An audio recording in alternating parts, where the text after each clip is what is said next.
Hi there, and so I'm going to go over Google Sites, and this is the first lesson on what is Google Sites and what kind of limits are we working with. So if you're under a Google Apps for Education account like we are at my school, when you're logged into your Google, you can click on those little squares in the corner and then choose other applications. Well, Sites is listed on mine, but it didn't used to be. So the first time you go in here, it may not be listed. If you go to More, you can look for more, and then usually you've got to go to even more to get to the big long list. And you can access Google Sites then from there. Now, typically people can choose Google Sites by just typing in sites.google.com. And if you have a Google Apps for Education, it should redirect you to the one inside your company, or in this case, school domain. However, sometimes it doesn't, and I have a regular Google account too, and so sometimes it pops over to the other one. So if for some reason it's not defaulting to that one and you're not seeing your organization logo in the corner, access it through the squares. And if you don't see it, go to More and Even More to get to it. Once you get to Google Sites, if it's enabled, and when our school first started using it, it wasn't, so they had to make that enabled for us, you would come in and you would click on Create to create your site. Generally speaking, I like to work off of a blank template, but you can choose something from the gallery. If someone from your school's created one, which I have in ours, you can choose that one, or you can look through some of these featured ones. I try to get my students to stay away from those a little bit because they're kind of fancy, which is cool, I guess, but you've really got to do a lot of personalization because there's a little too much than what they need. So I'm not going to choose a template from the gallery. I'm going to choose blank, and then you can name your site. I'll call it Tanya's Portfolio. And then down here, it usually automatically throws in something down here. And if I'm using it in a classroom situation for portfolios, I find it a little easier to make everybody name theirs the same thing. So if we're Jackson High School and it's 2016, I might make everyone name it JHS 16 dash and then first initial last name or something like that. In this case, I'm just going to put my initials, TDS. So JHS16-TDS. You can also choose a theme, which is a color theme. And I always let the kids go ahead and pick one of these because that's kind of fun. So they can go through and pick whatever color theme they want. I'm going to choose Treehouse because it's pretty. And there's also more options down at the bottom, which is categories, kind of like keywords, and a site description that you can type in if you wish to. Otherwise, that's pretty much it. And then here, this will be the big long internet address that will then host your site. So you click on Create, and it takes a minute, and it will set up your site. It'll only have one page, really, the home page that's created automatically. And then you can create additional pages. So you'll notice here, mine is set up with Home and a sitemap. A sitemap would be a list of all the pages in your site. But that's basically the gist of the setup process. Now, there are a few things you need to understand about a Google site. First off, it is it's on the internet, so it's an actual website put out there. Second thing, it does have a share component here. So, for instance, right now on mine, it says people at Jackson R2 schools can find and access this site. So that means other people can't. So if I emailed this to Mom at home and Mom tried to go there, Mom couldn't get there.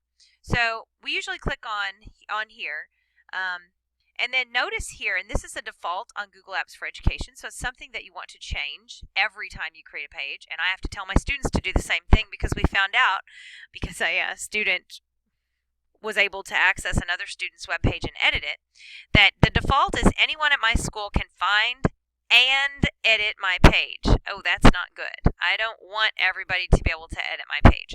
So immediately we always go into change. I like to say that it's public for the web and anyone can view. So can view. Now, if you were keeping this private to just your domain, you could come in here and just say people can view it instead of being able to edit it. But I think that's kind of critical. We don't want people to be able to edit the site other than yourself. Or, of course, you can set it to where certain people can edit it. Okay, so I'm going to hit save on that, and that should make that change. And then now here is the link that I can share to people. Anyone on the internet can find it and look at it. And if I wanted to allow other people on my school to be able to edit the page as well, I could put in their email address as well, and then they would have editing rights too. So there you go. That's the basic setup here of just setting up the main page. Now for normal Google sites, there is a site quota as far as how big your whole website can be. Now on my actual personal Google sites, and I have to, it'll be kind of funky here because it'll probably make me log off. On my own personal Google sites, I have a whole bunch of sites. You actually can have as many sites as you want.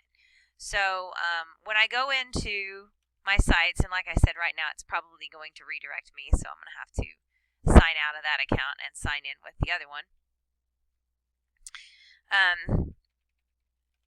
So when I'm in my normal Gmail Google site, so this is not my school one, you can see I have a whole bunch of these. So you can make a bunch. So I tend to give workshops, and so every time I do a workshop, I just make a new site for it. I put all my resources that go with that workshop for that site. So you can make lots of sites. However, you cannot have as much on that site as you want. Now, under Google Apps for Education, they do allow you to have more. For most normal sites, so for each of these, the maximum that you're allowed to have is 100 megabytes. So for normal users, 100 megabytes is the most your whole site can have. And the most you can have for one file is 20 megabytes. And that's kind of a big deal because videos are huge. So if you have a video, it's a good chance that your video may be bigger than 20 megabytes to begin with. So the long story short here is that it's a good idea if you're going to utilize Google Sites to try to save your things to your Google Drive. Because if you're in Google Drive, let me switch accounts again, go back to my school one. If you're in Google Drive, anything that's scored in your Google Drive does not count against your site. So for instance, if I have a folder that has images or documents in it in my Google site, and then I use those documents on my Google site here, if it's in your drive and you use it on sites, it doesn't count against that 100 megabyte quota. Plus, if you, depending on your school, if you're dealing with a school one, I have a school one, we kind of had a limited storage here. So we can put lots of stuff on our Google Drive. So the best thing is to make a folder for things, put it in there, and then you can use those on your Google site.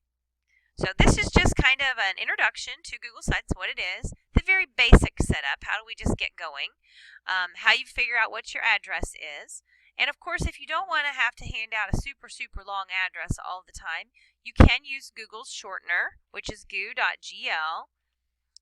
It'll give you a place to paste in the URL and then click shorten, and then you'll get a shorter version. Now, that may be good and it may be bad because you're probably not going to be able to memorize this very well, whereas the other one kind of had a name that made more sense. It was just really long. But that is an option, especially if you're just shooting it in an email. Although email, people can click on it. So, it's kind of whatever. All right. So that's the basic setup, and then the quotas.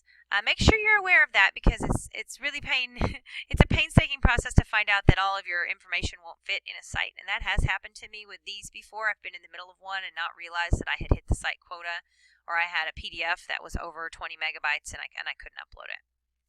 All right, so that's session 1 of getting to know Google Sites.